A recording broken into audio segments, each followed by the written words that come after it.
क्या आपने सोचा है कि इस्लाम में हज़रत ईसा, जिसे यीशु के नाम से भी जाना जाता है, का महत्व क्या है?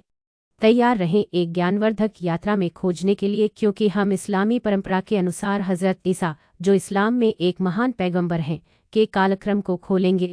इस्लामी विश्वास के बड़े जाल में हज़रत ईसा एक चमकती धागा है। उन्हें अल्लाह का पैगंबर और दूत माना जाता है, जिन्हें बानी इज़राइल के बच्चों के लिए एक दिव्य मिशन के साथ भेजा गया था। उनका संदेश एक ही भगवान की पूजा करने और धर्मनिष्ठा के जीवन का आह्वान। प्रकृति के नियमों की अवहेलना करने वाले जन्म की कल्पना कीजिए। रबवर्स से चलाया गया। इस्लामी विश्वास के अनुसार उनकी जन्म माता मरीम से बिना पिता के चमत्कारिक रूप से हुआ था। यह असाधारण घटना सिर्फ कहानी नहीं है, बल्कि कुरान में एक शेर है जो अल्लाह की असीम शक्ति का एक साक्षात्कार है। रबवर्स की शक्ति से संचालित ये कोई आम कारनामे नहीं है।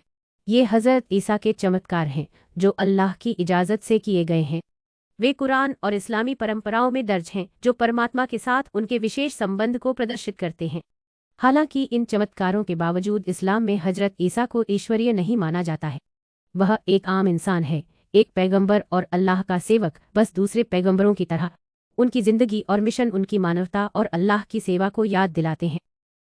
लेकिन हज़रत ईसा की कहानी उनके जीवन के साथ समाप्त नहीं होती। इस्लामी विश्वास हमें भविष्य में ले जाता है, बस जब हज़रत ईसा क़यामत के दिन से पहले धरती पर वापस आने वाले हैं। वह झूठे मसीहा दज्जाल से मुकाबला करेगा और उसे हराकर धरती पर न्याय और शांति स्थापित करेगा। अब चलो कुरान की ओर बढ़ते हैं। सूरह आल इमरान के 45वें आयत पर। इसका मतलब है, देखो, एंजेल ने कहा, ओ मेरीम, अल्लाह तुम्हें उससे जुड़ी खुशखबरी देता है। उनका नाम होगा क्रिस्ट जीस, मरियम के बेटे, जो इस दुनिया और आखिरत में सम्मानित होगा और अल्लाह के सबसे करीबी लोगों की कंपनी में होगा। यह वाक्य हज़रत ईसा के जन्म और उनकी खास स्थिति की घोषणा करता है, जो अल्लाह के सेवक हैं। अंत में हज़रत ईसा का जीवन अल्लाह की शक्ति और दया का एक सबूत है।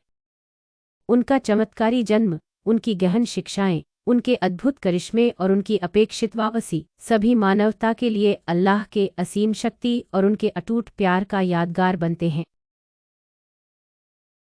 हम हज़रत ईसा के जीवन के साथ चलते हुए इस्लाम के मूल मूल्यों, जैसे कि एकेश्वरवाद, धार्मिकता, अल्लाह की सेवा और शांतिपूर्ण भविष्य की आशा को याद करते हैं।